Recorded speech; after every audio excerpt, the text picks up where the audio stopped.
welcome to Mr. Randy's Wine and Spirits. I am Mr. Randy, and we're here today with another revisiting episode. So today is going to be off the rip revisiting of the the J&B Rare.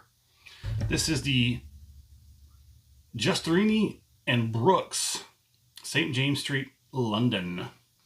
Blended Scotch whiskey coming in at 40% alcohol by volume. So if you're new to the channel, hello and welcome. I've reviewed this bottle once before. I'll get into it in just a moment. But for all the new people, let's do the rundown. Okay, so Mr. Randy does a 3-part series in his review system where he does reviews of whiskey, wine, beer, other libations of sorts. So the first part, off the rip, what we're doing today, get it home, crack it open, pour it in a glass, have my first impressions, and share them with you because you're just so awesome. So part 2, going to be right about here-ish. We're going to do a full review. I'm going to go on the internet, find as much or as little information as possible, bring it back to you, share it to you, and then we'll move on. We'll discuss it. All the way down here, part 3, final pour, thusly named, the final pour in the glass. We're going to compare it to right here, first pour of the glass, and everything in between. So if you're a returning viewer, you know how we do. You know that I've done this before, but I'm gonna be so happy once we move. So happy. It's only a couple days away now. I'm trying to wrap up these things, so I'm gonna have a good week or so off while I transition down there. And I'm never gonna have to hear that. That's never gonna have to be on my, well, it just probably be another dog. It'll probably be somebody else's dog. But here we are, the revisiting series. So if you haven't watched the previous one when I did the Cutty Sark, this is the second bottle in this series of the revisiting series where I choose these bottles based upon prior experiences that I had roughly a year ago. When I started my channel, I had these bottles, and these were my first impressions with Scotch. Gotta say, and you don't have to take my word for it, just go back into the past and look up my videos in a library. I may have said these were okay. I didn't like them very much. I did not give them any sparkling reviews. However, the point of the matter is, off the rip, even all the way down to halfway down the bottle, I didn't care for these bottles. But somewhere in the second half, more like the bottom third of the bottle, things changed. Now we're here a year later, I have a better understanding and appreciation for Scotch. And I wanted to go back to these specific bottles where I didn't like the first half, but something changed in the second half and gave me a better appreciation. So I've been kind of swirling this for a minute, trying to give it a little bit of time to open up. A little bit of a fair swirl, if you may say. On the nose, it does come off a little bit rough. A little bit strong and rough. But don't let that fool you. I promise you it gets better. It may only get better about after the halfway point, but it does need time to open up, to breathe, as they say. There is some light fruit, syrupy sort of light fruit, deep, rich sweetness. Nothing offensive, just a little bit rough, I'd have to say. Not exactly coaxing you into it, but there it is. Let's go ahead and get the first palating out of the way.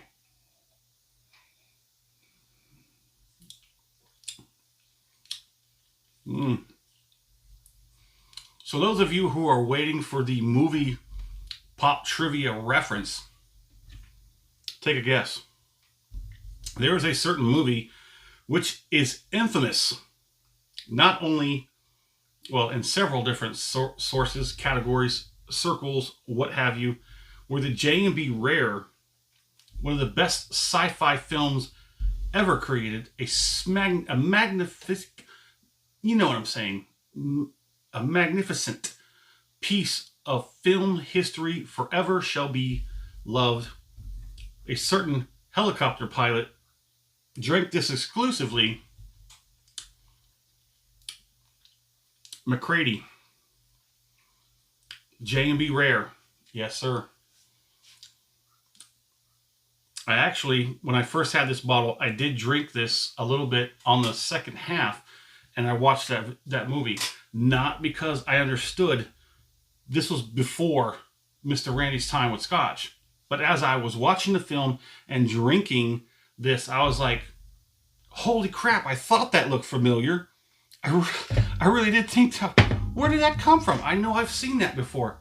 There it is on the screen. Hot damn. I'll leave that little nugget of trivia for you to run down. Let me know in the comments what movie that's from. So on the palate,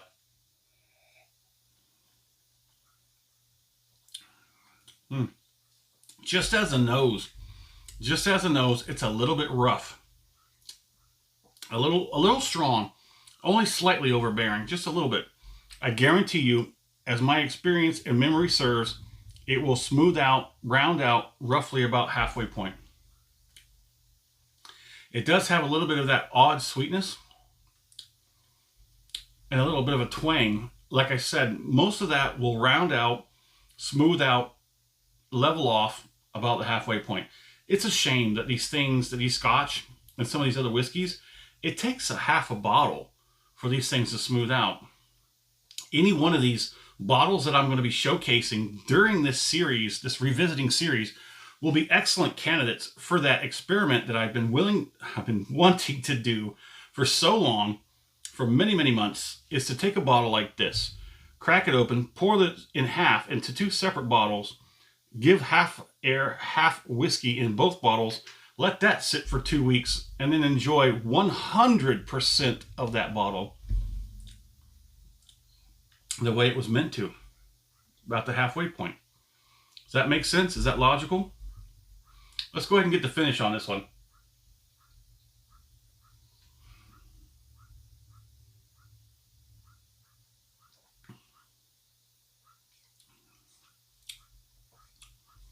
That's a very distinguished taste.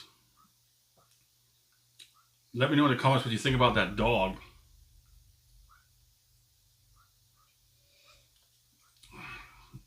That thing is just roughly about punting size. I used to play soccer in high school.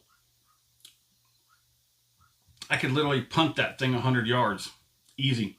I used to punt that soccer ball from goalie to goalie. We used to play that game. We'd keep away from the rest of the teams. Yeah, that doesn't last long. People get upset at that after a few punts, and they're just like, stop it.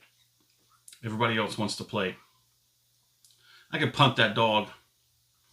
I won't, because of legal concerns. Anywho, the finish is moderate, but not really long lasting.